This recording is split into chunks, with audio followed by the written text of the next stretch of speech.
I am one of those plebs who is utterly taken by Lovecraftian imagery but has never actually read a word of Lovecraft.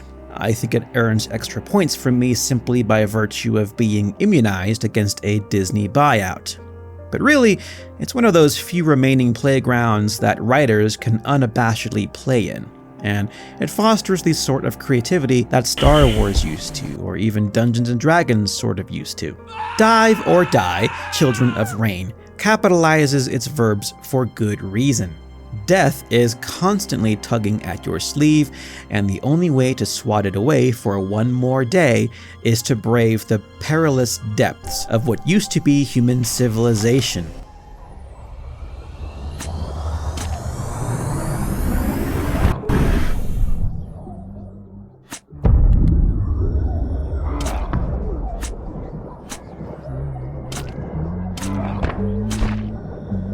If you're someone who is A, afraid of the open ocean, B, prone to panic and anxiety, and C, predisposed to feelings of guilt when faced with failure, then you should play this game. Not because it soothes those fears, but because it lets you confront them or wallow in them safely behind your desk.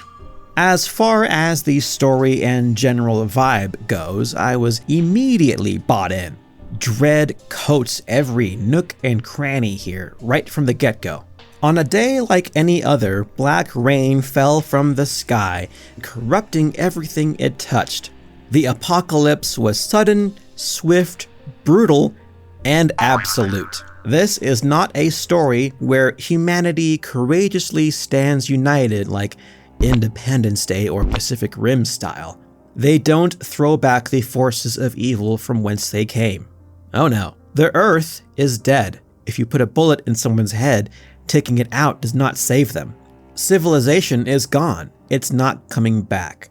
All the survivors can do now is survive, for as long as the Rainmaker will allow it. The Rainmaker, the ancient yet new and horrific god that came around and effectively annihilated every god that ever was worshipped, undoing everything ever created in a great, unrelenting black flood that swallowed the world, leaving only madness and death beneath the waves. Fun stuff. And that's what I like. These folks have largely accepted their fate, to the point of worshipping the Rainmaker in a horrible, abusive, ironic twist of fate.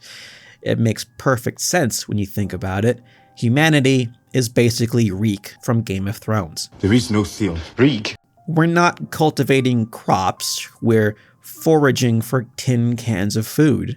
We're not creating culture, we're scavenging for the last vestiges of art, day in and day out.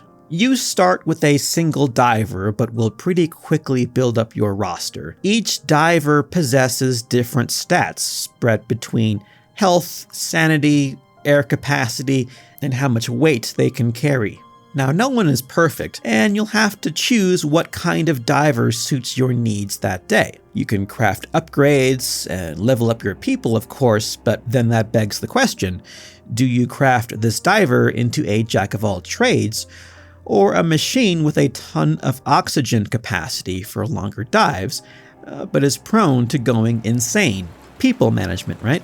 As George Michael would say, you're Mr. Manager, because diving isn't all you're doing, not by a long shot. You've got a ramshackle survivors camp to call your own, complete with different facilities that require upkeep, someone to man them, upgrades to make. Survivors may very well possess traits that make them more suited to, say, manning the altar, or the workshop, or the infirmary, rather than going out on dives. That's nice for them, right? They don't gotta go in the water. Well, no. Daily happenings can occur without warning. Sometimes you get to decide what happens, and sometimes you don't.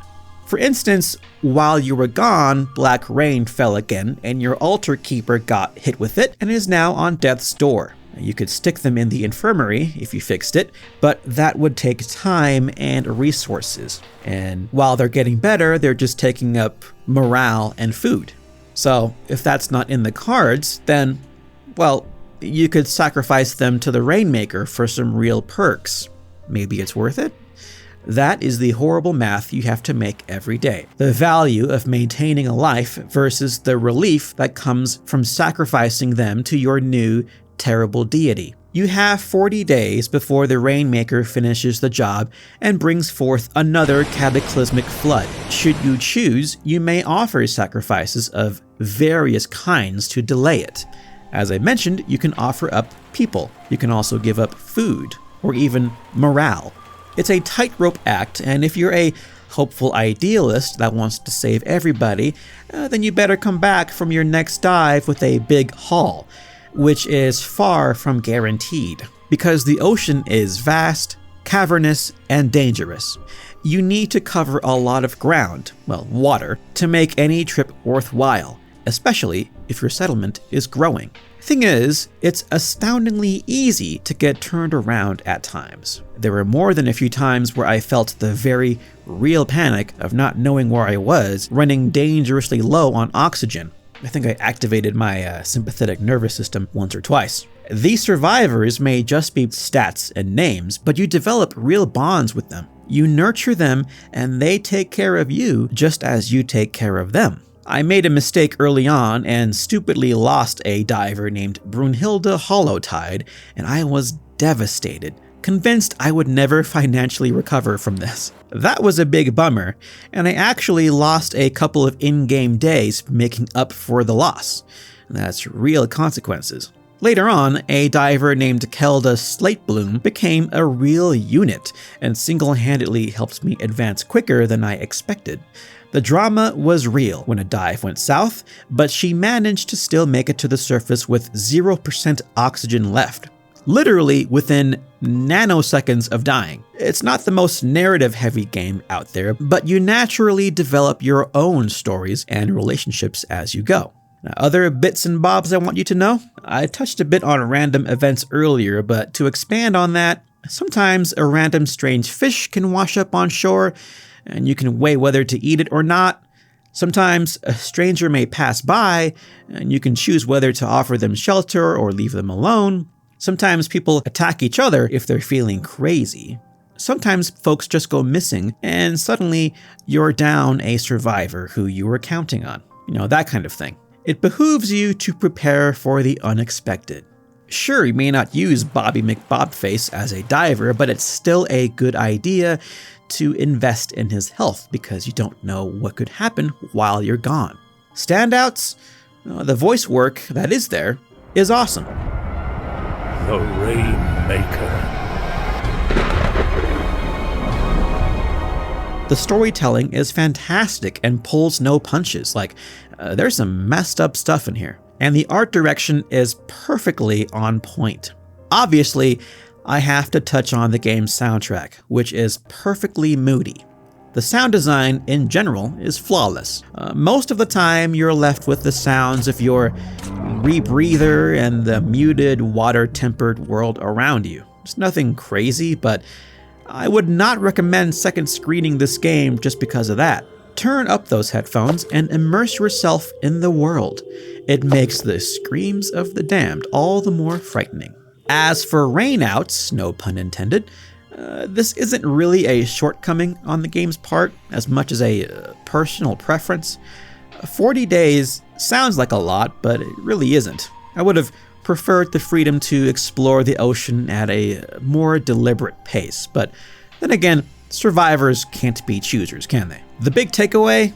Dive or Die, Children of Rain is a great game. The diving and settlement management loop is engaging, and it's framed by a setting that belongs in a novel of its own. I'd read it, but beyond that, it lets you create your own stories using the relationships you naturally build along the way. Kelda Slatebloom is my most valuable asset and carried my camp on her back, but maybe the Rainmaker needs a sacrifice and she would buy just enough time to save everyone from the next flood. Ruthless, man. Ruthless. Dive or Die gets a silver lamp from me. If you don't buy it, wishlist it. If you wishlist it, don't let it stay there for long, because you never know when it might start raining. Thanks so much for watching, everyone. If you enjoyed today's video, don't forget to hit that like button, subscribe to the channel to help us continue to be able to bring a voice to the voiceless. Join the over 60,000 indie warriors that have said goodbye to the gaming echo chamber. For even more support, head over to patreon.com/idreamofindiegames, where you can get Discord access, early shows, exclusive content, and more, now with a brand new $2 entry tier. Or check out YouTube memberships for exclusive badges, custom emoji, and other fun perks. Support real people making real things, because here at I Dream of Indie Games, it's always about the games.